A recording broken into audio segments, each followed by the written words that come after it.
Hi, I'm Chris Clark, publisher of NACD Directorship magazine, and this is BoardVision. Today's topic is board dynamics, and I'm joined today by Phyllis Deiso, practice leader at McGladrey.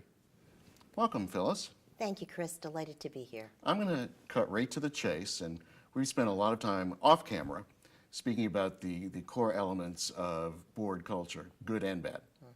And I'm going to take a slightly different take. And it's going to be a very pointed question in terms of information flow. And I want, if you could respond in terms of skewed information and resources to a degree, but how can board culture influence information flow? Well, you know, Chris, it's an interesting question because culture is something that we all agree exists in the boardroom. We're not always sure how it came into existence. Effective boards understand their roles and responsibilities.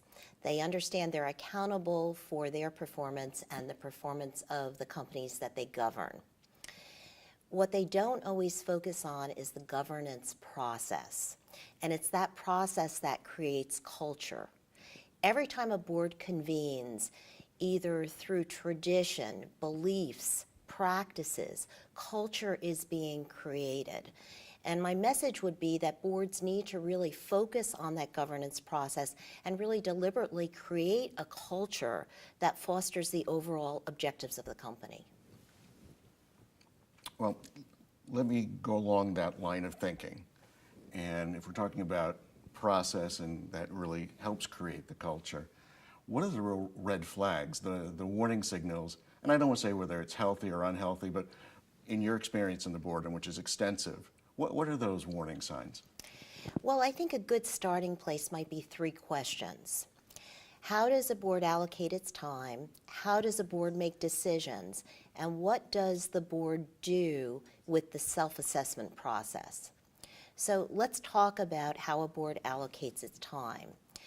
Boards often focus on areas that are of immediate concern, but high-performing boards allocate their time looking forward, usually a period of about 12 months. And what they do is they allocate the necessary time to delve into areas that perhaps are complex or strategically important. You know, I'm an auditor and I deal with audit committees, so I'll give you that example. Goodwill impairment analysis is inherent in the goodwill impairment analysis, a lot of judgments, a lot of assumptions, an estimation process because it deals with future cash flows. Audit committees are required to understand management's underlying assumptions. This generally is squeezed in to the year-end audit committee meeting. I would say perhaps a better practice is to look at items like that that require greater depth of understanding and allocate a half an hour as an adjunct to an existing meeting looking forward over a 12-month period. How do boards make decisions? Do they make decisions passively or actively? Do we come to a decision after a PowerPoint presentation and very little dialogue? Does the board have robust and fulsome dialogue around its decision-making process? Finally, self-assessments. Most boards today do the self-assessment. What do you do with it is really the critical question.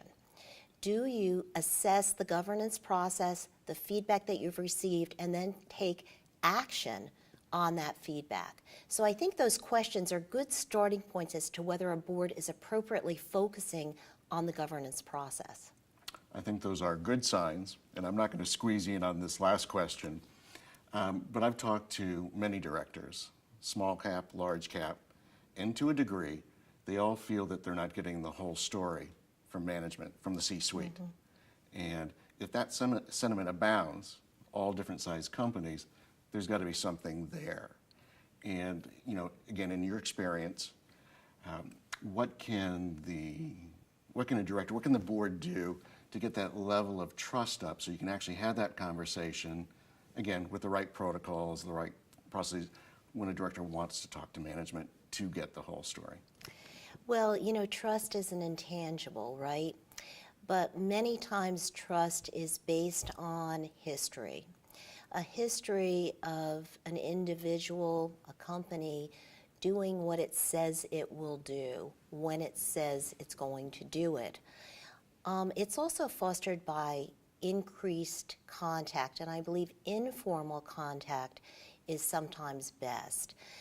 I hosted a panel discussion, and in that panel discussion, a member of the audience, a CEO, shared what I believe is a best practice. And this might not be applicable for every CEO or every board, but that CEO had contact on a quarterly basis with every board member individually.